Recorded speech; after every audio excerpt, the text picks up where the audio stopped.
en los cielos se escucha un sonido celestial, unido a las voces de un pueblo que te quiere adorar. El Espíritu de Dios se mueve libre de este lugar.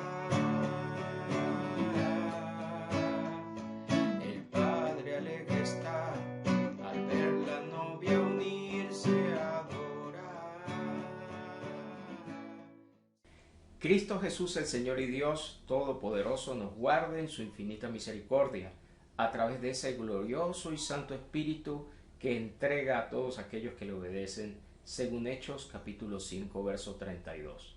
Vamos a dar inicio al video número 14 de una serie de videos que hemos titulado Apocalipsis al alcance de la razón. Y como ya habrá podido notar, nuestro texto clave para poder avanzar en este discernimiento está en Apocalipsis capítulo 10, versos 6 y 7, donde aquel ángel, con esa gloria que nos muestra el verso, diría que el tiempo no sería más y que en el momento de ser tocada la séptima trompeta, ese misterio profético sería consumado. Agradezco a todos aquellos que han estado pendientes revisando estos videos.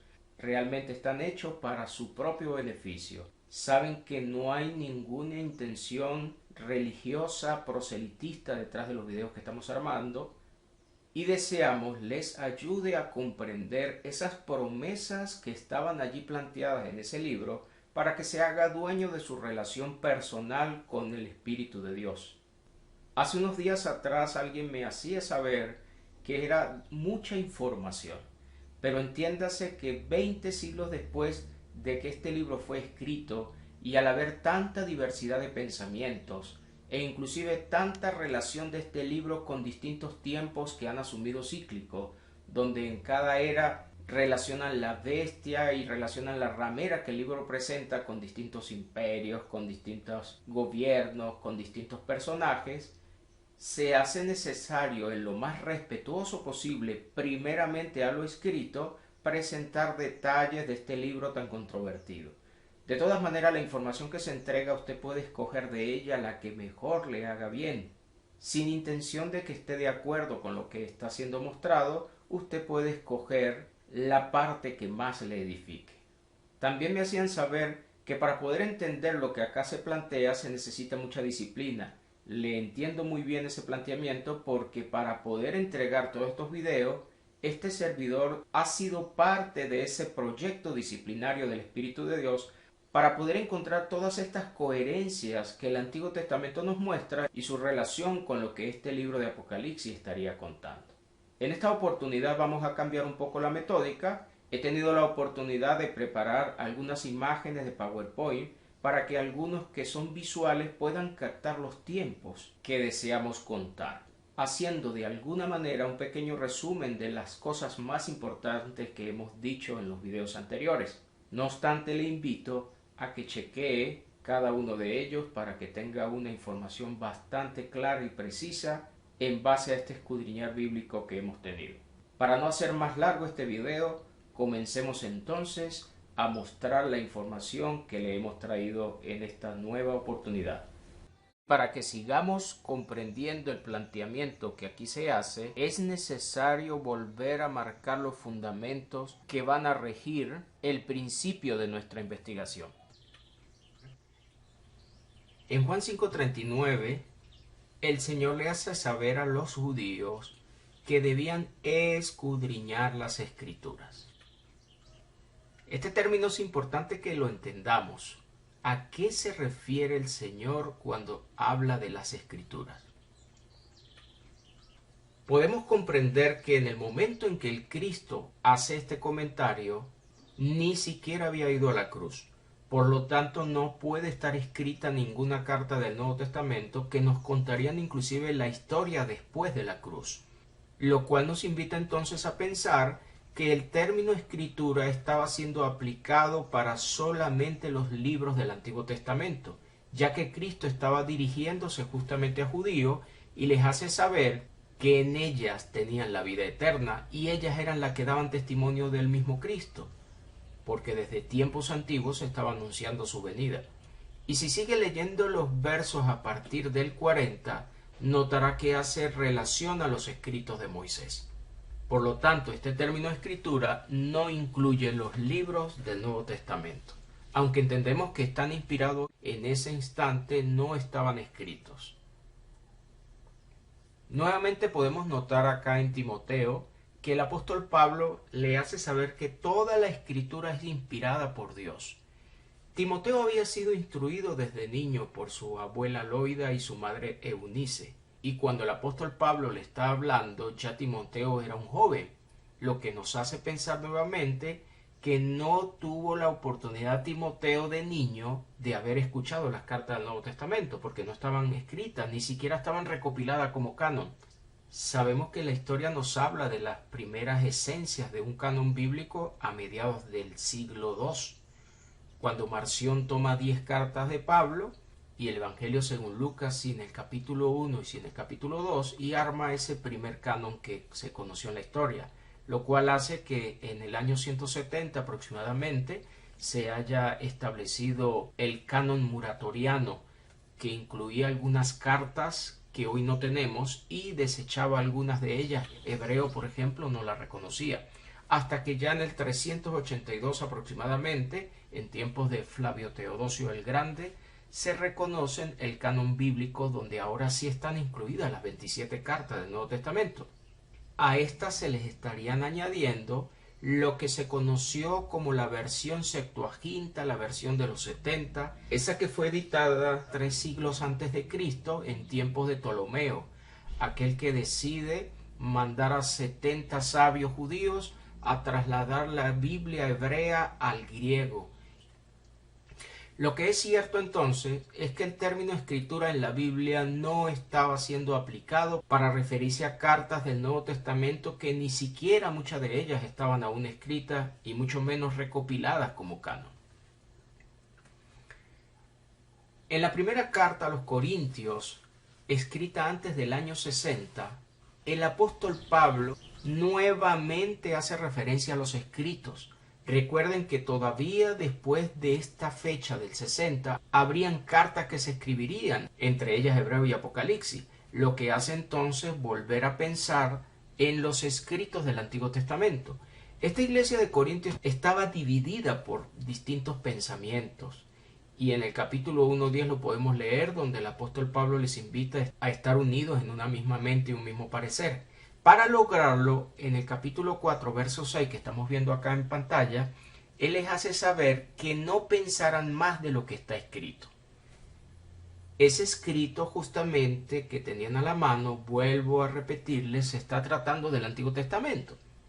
Y ya en el capítulo 13 le hace saber que parte de las profecías antiguas ya las conocían porque estaban consumadas, pero otra parte estaban siendo profetizadas aún, porque el tiempo de consumación de profecías no se había completado en el momento de escribir la carta a los Corintios, asumiendo que cuando viniera lo perfecto esa otra parte acabaría. Cuando la Biblia nos habla en 1 Corintios capítulo 12 sobre el don de profecías, no estaba refiriéndose precisamente a añadir nuevas profecías, ya que la palabra profeta también se podía estar definiendo como alguien que hablaba inspirado. Inclusive en el griego se relaciona con la palabra poeta. Lo que sí es cierto es que esas profecías que se estaban estableciendo, ese don que existía en ese momento, tenían que estar apegado a los profetas. En pocas palabras, como dice una versión, el espíritu de los profetas están sujetos a las profecías.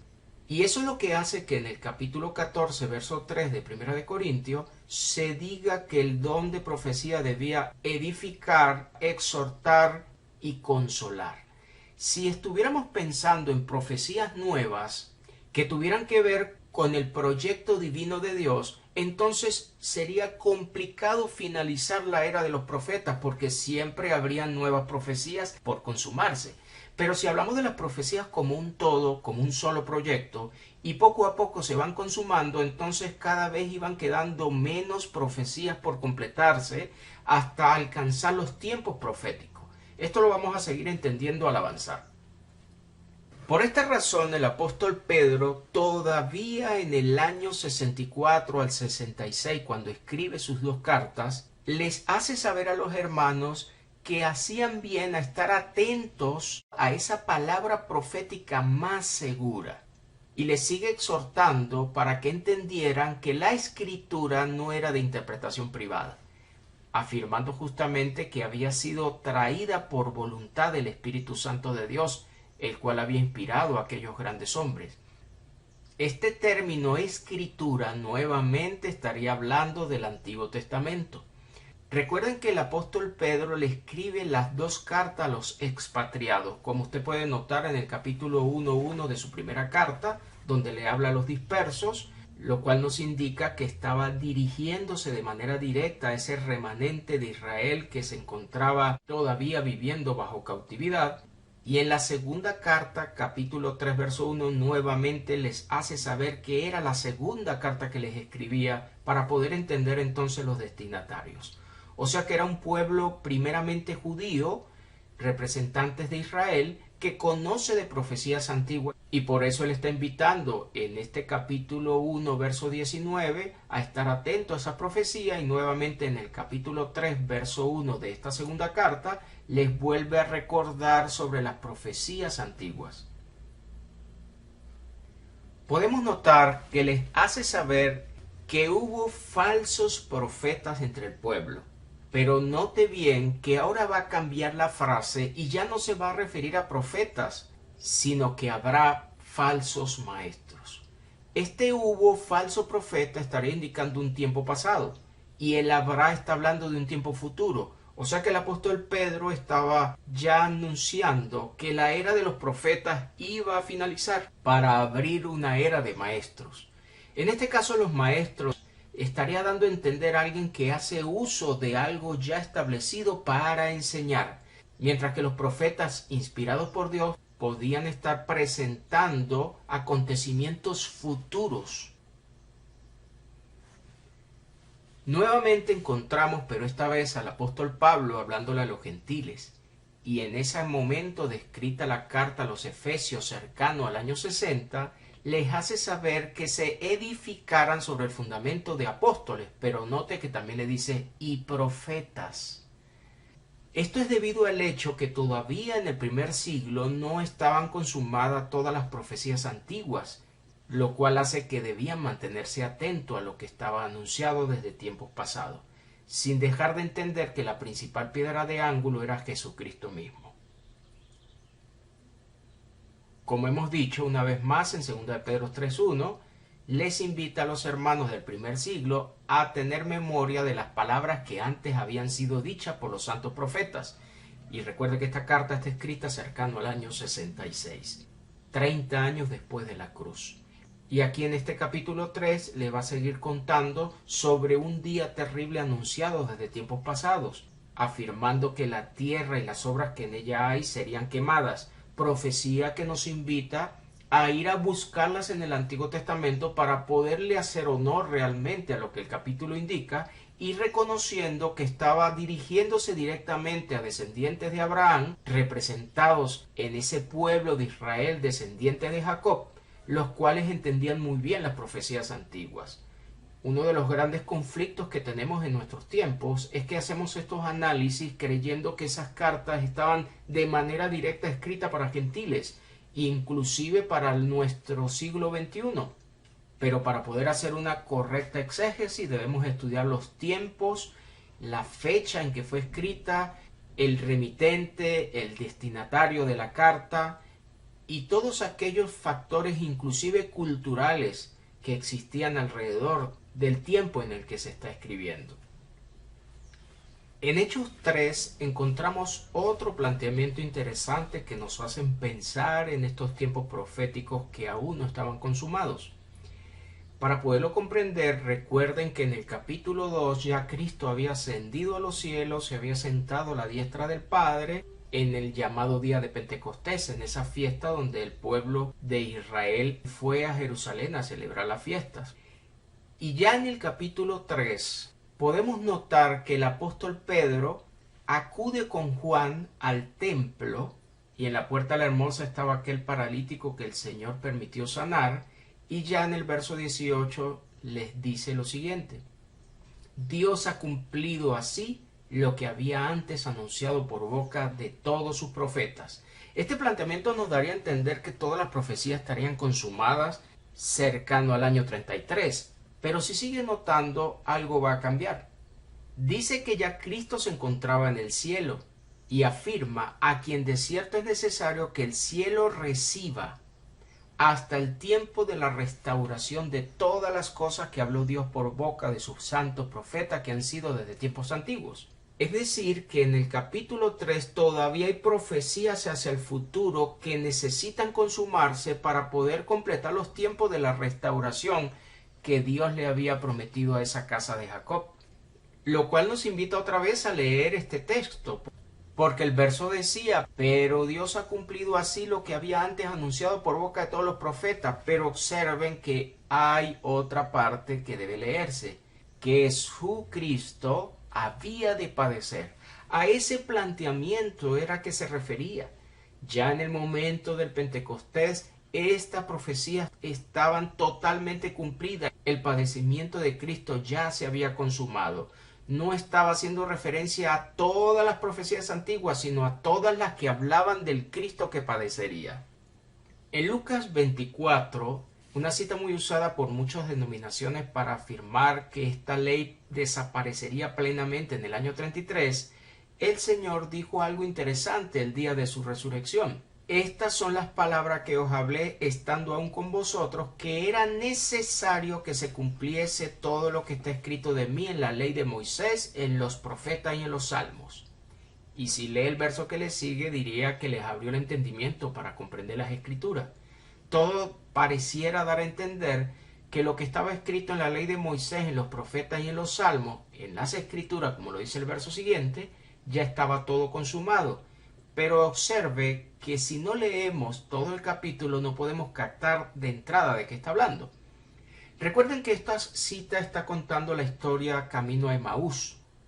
Y ellos le están contando al Cristo todo lo que había sucedido, pero no estaban comprendiendo que era el mismo Señor el que andaba caminando con ellos. Cristo les hace saber: oh insensatos y tardos de corazón para creer todo lo que los profetas han dicho. Observe bien, todo lo que los profetas han dicho. ¿No era necesario que el Cristo padeciera estas cosas y que entrara en su gloria? Y observen lo que va a decir. Y comenzando desde Moisés y siguiendo por todos los profetas, les declaraba en todas las escrituras lo que de él decían. Observen muy bien de qué cosas de las escrituras estaba hablando, lo que de él decían. Y ahora sí nos va a permitir comprender el verso 44. Porque él dijo claramente lo que está escrito de mí en la ley de Moisés, en los profetas y en los salmos. O sea que en el momento de la resurrección ya se habían consumado todas las cosas que se decían en cuanto al padecimiento de Cristo.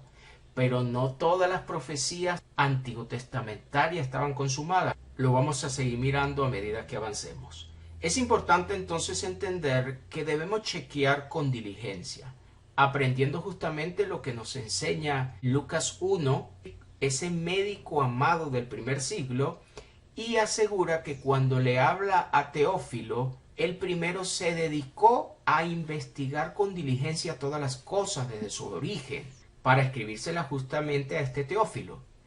Esta diligencia de Lucas nos invita a actuar de la misma manera. Fíjese que él no está hablando de que es inspirado. A esto no se está refiriendo. Se dedicó a investigar con detalle todas las cosas desde su origen antes de contarlas.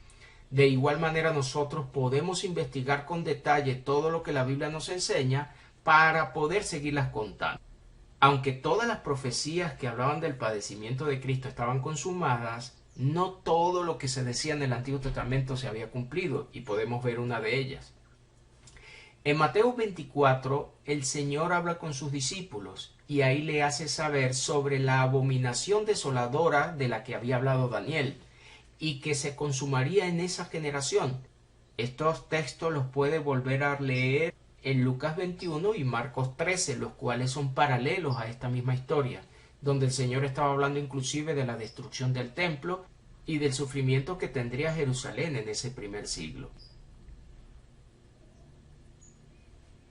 Nuevamente Lucas, que es el paralelo que estamos hablando en el capítulo 21, habló directamente de Jerusalén, mientras que Mateo habló del lugar santo donde sería esa abominación desoladora. Lucas fue directo para referirse a que Jerusalén sería rodeada de ejércitos, y observen bien que afirma para que se cumplan todas las cosas que están escritas.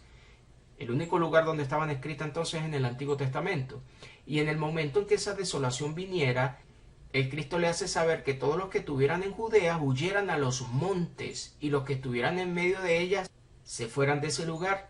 Los que estuvieran en los campos no entraran en ella. No estaba hablando de un acontecimiento en el planeta Tierra, como erradamente se aplica. Inclusive la gran tribulación que cuenta esos capítulos, asumiendo que serían esa generación, no estaba dado para traérnoslos al siglo XXI, porque él estaba hablando de hechos muy puntuales, donde Jerusalén sufriría en manos de los romanos y el lugar santo sería invadido, inclusive destruido el templo de Dios. Y todo esto, como hemos visto, el Señor dejó muy claro que esa generación no pasaría hasta que todo eso aconteciera. Así lo pueden notar en todos los versos que está viendo en pantalla, en Mateo 24:34, Lucas 21:32 y Marcos 13:30. Esto nos invita a chequear, porque al usar este determinante demostrativo esta, acompañando a este sustantivo generación, está puntualizando una muy específica. Algunas versiones dicen no morirá esta generación hasta que todo esto acontezca, lo cual nos invita entonces a buscar estos acontecimientos cercanos a la era de los discípulos en el primer siglo. Si la abominación desoladora de la que habló el profeta Daniel debía consumarse, entonces es importante que nosotros tengamos pendiente a este Daniel, muy conocido por la historia cuando fue lanzado al foso de los leones. Curiosamente podemos ver una relación interesante con este siervo Juan que escribe Apocalipsis. Algunos afirman que pudo referirse al apóstol Juan, aunque la carta no menciona al apóstol. Esa es la creencia que se ha tenido hasta el día de hoy. Inclusive todavía muchos siglos después de haber sido escrito Apocalipsis, todavía se debatía si era o no era el apóstol. Pero sabemos que es una carta que ha sido reconocida como inspirada, a pesar que en la época de Martín Lutero, en la reforma religiosa del siglo XVI, él no lo asumía ni apostólico ni inspirado siquiera. Y muchos contradecían a Apocalipsis porque en el capítulo 20 promueve el milenio. Ciertamente hoy la tenemos establecida como una carta inspirada y debe ser estudiada, pero vamos a ver la relación que tienen algunos escritos de Juan con lo que Daniel había contado.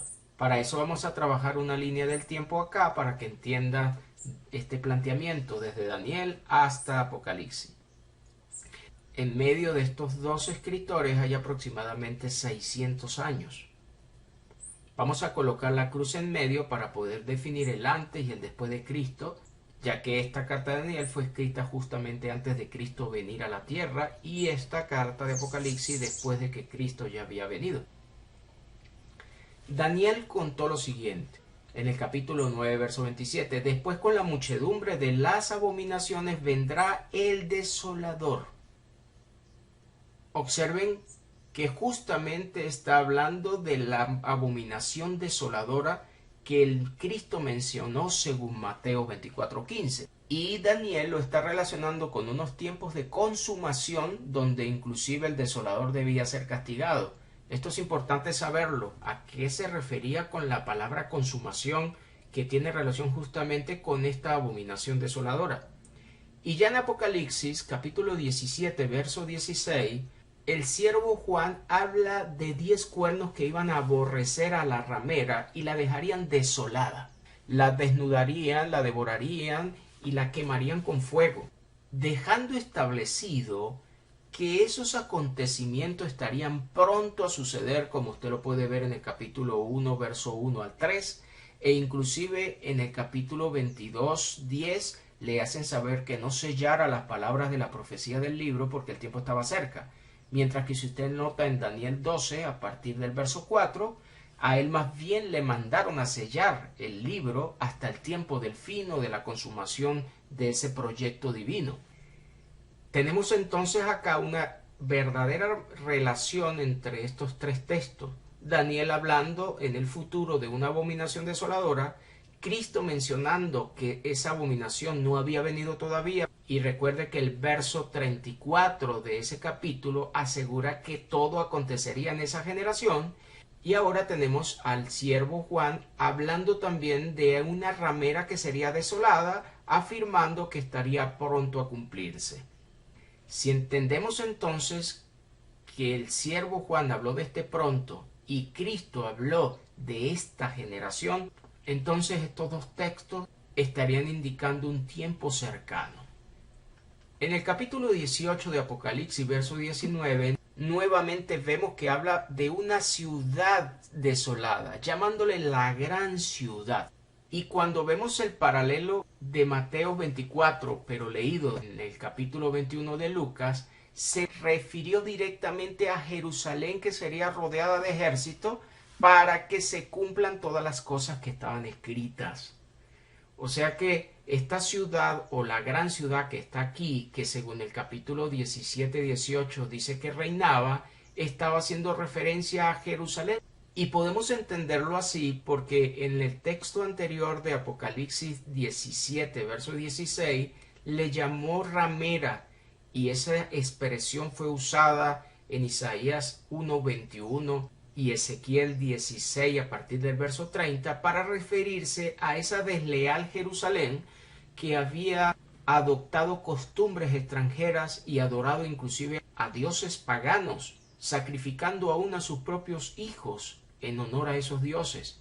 Lo puede leer en todo el capítulo 16 de Ezequiel. Y nuevamente este capítulo 21 en su verso 32, al igual que contó Mateo 24:34, afirman ambos que el Señor dijo que no pasaría esa generación hasta que todo eso aconteciera. Y nuevamente podemos ver que tiene relación con el pronto que Apocalipsis estaba presentando. En Apocalipsis 11:2 podemos notar que se habla de la ciudad santa. Este término solamente es aplicado a Jerusalén.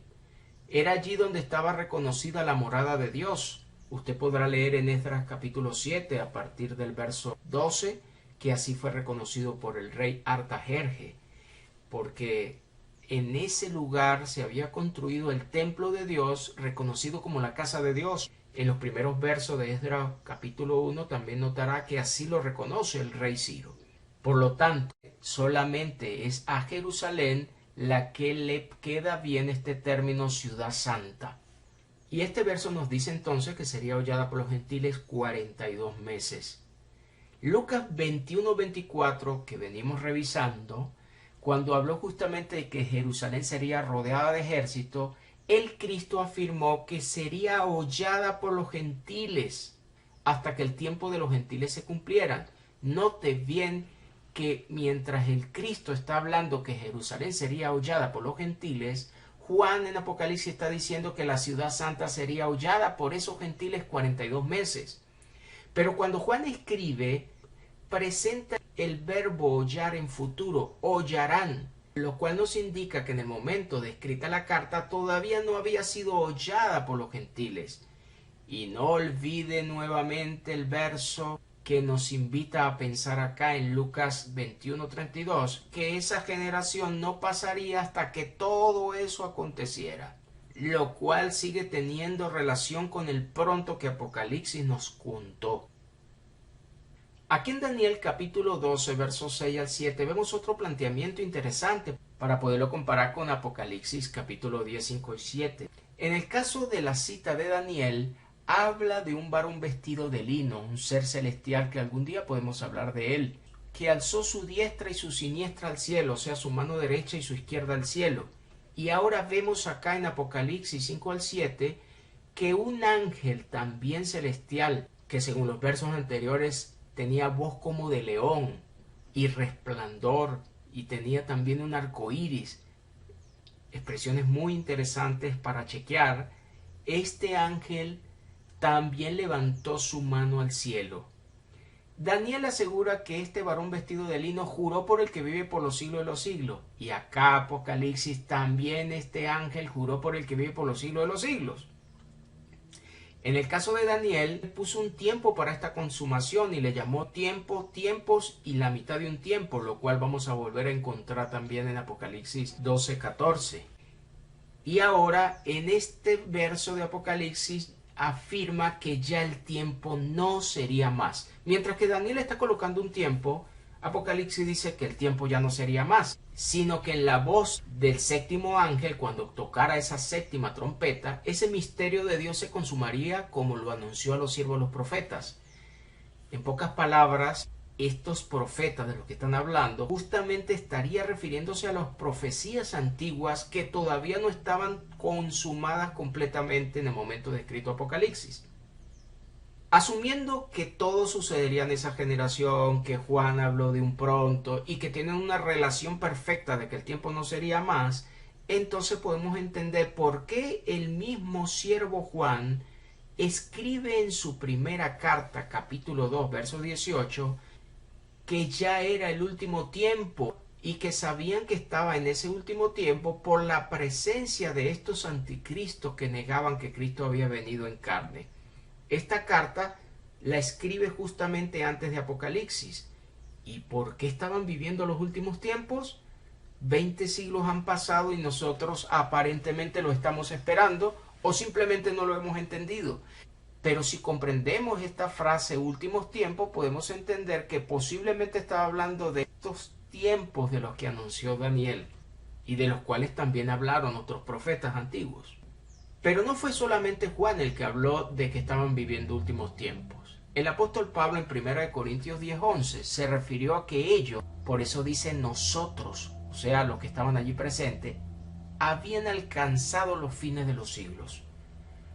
Estaban finalizando unos siglos para darle comienzo a unos siglos nuevos y el apóstol Pablo está asegurando que ellos ya lo habían alcanzado, como Juan acaba de decir que ya los últimos tiempos estaban siendo vividos. Esta carta a los Corintios fue escrita cercano al año 57, mucho tiempo después de la cruz y antes de Apocalipsis. No obstante, también podemos encontrar en Hebreos 9 una carta escrita entre el 64 y 67 que el escritor afirma que Cristo había venido en sacrificio en la consumación de los siglos para presentarse como ofrenda. En pocas palabras, la presencia de Cristo a nivel carnal para padecer tenía que ver con unos siglos que se estaban consumando, lo cual nos invita entonces a entender que la iglesia del primer siglo estaba en una etapa transitoria donde estaban finalizando unos siglos para dar comienzo a unos nuevos. Y de ser cierta la expresión pronto y de ser cierta también la expresión esta generación, estos fines de siglos no tienen que ver con un tiempo futuro para nosotros. Y eso hay que chequearlo muy bien para no cometer errores a la hora de interpretar e inclusive a la hora de transmitir información a otros oídos. Nuevamente podemos recordar que Daniel nos habló de una abominación desoladora que acaecería justamente en Jerusalén. Si usted lo ve en el verso anterior a este capítulo 27, notará que dice que la ciudad y el santuario serían destruidas por un príncipe que habría de venir con su pueblo. Y ahora Apocalipsis nos está contando que todavía no había sido hollada la ciudad santa, lo cual indica que la profecía que Cristo hace referencia en Lucas 21, 21 al 24 no estaba aún consumada. Ahora vamos a acomodar todo esto hacia la izquierda para abrir un poco más de espacio para poder entender que según este pronto de Apocalipsis, todo pudiera estar indicando los acontecimientos que tendrían lugar en Jerusalén en el año 70, cuando terminaría siendo quemada y destruida por el Imperio Romano, en manos justamente de Vespasiano, que envió a su hijo Tito a que cumpliera estos tiempos.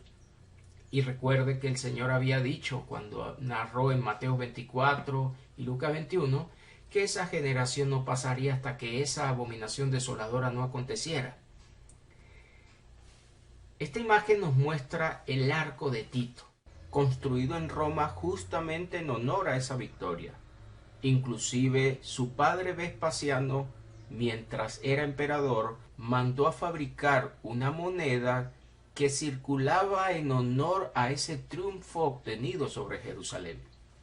Pero después que manda a su hijo Tito y vence a Jerusalén, su hermano Domiciano construye este arco en honor justamente a ese triunfo, y en él se puede encontrar tallado algunas imágenes donde mostraría a los romanos llevándose la menorá, que era este candelabro de 7 brazos que estaba justamente en el templo. E inclusive hoy día el mundo entero es testigo del llamado Muro de los Lamentos, el cual se encuentra como una pequeña prueba de que alguna vez allí existió una ciudad fuerte rodeada justamente por estas murallas y que fueron destruidas en el año 70. Flavio Josefo inclusive nos cuenta que fue conservada esa pequeña parte del muro con la intención de dejar una prueba de que una ciudad tan fuerte y poderosa terminó siendo vencida por los ejércitos romanos.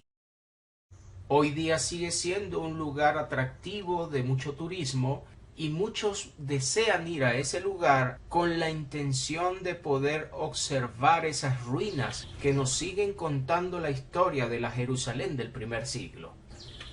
Ante estas evidencias bíblicas que aún son corroboradas por la historia paralela a aquella historia del primer siglo sobre los hechos acaecidos sobre Jerusalén, no podemos obviar el libro de Daniel cuando estamos estudiando lo que Apocalipsis nos cuenta.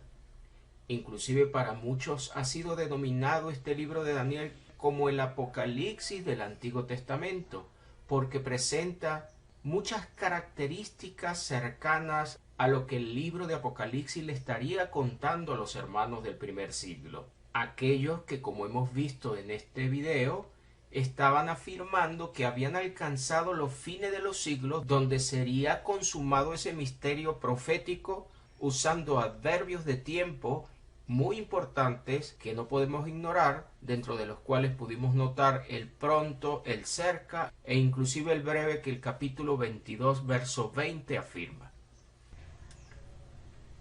Para poder entender este libro de Daniel de manera aún más profunda, es necesario hablar del momento donde el rey Nabucodonosor tiene un sueño que solamente le interpreta Daniel gracias a la revelación que Dios le dio. Dicho sueño hacía referencia a una imagen y espero en el Señor poder compartir con ustedes en el siguiente video acerca de estos acontecimientos bíblicos y su relación con Apocalipsis. Espero una vez más se haya edificado con todo lo que le acabamos de plantear y haya podido captar la importancia de conocer bien los detalles proféticos que nos muestra ese libro de Daniel y su relación perfecta con lo que Apocalipsis nos cuenta. Todavía hay mucho más información que transmitir en base a la relación de estos dos libros. En el próximo video, espero en el Señor, seguir aclarando más sobre esa imagen de Nabucodonosor que tiene una interpretación muy importante cuando se trata de comprender las promesas que Dios le había presentado a aquel pueblo judío. Espero en el Señor se pueda suscribir y no perderse todos estos detalles que estamos mostrando. Cristo Jesús me les guarde por siempre. Se escucha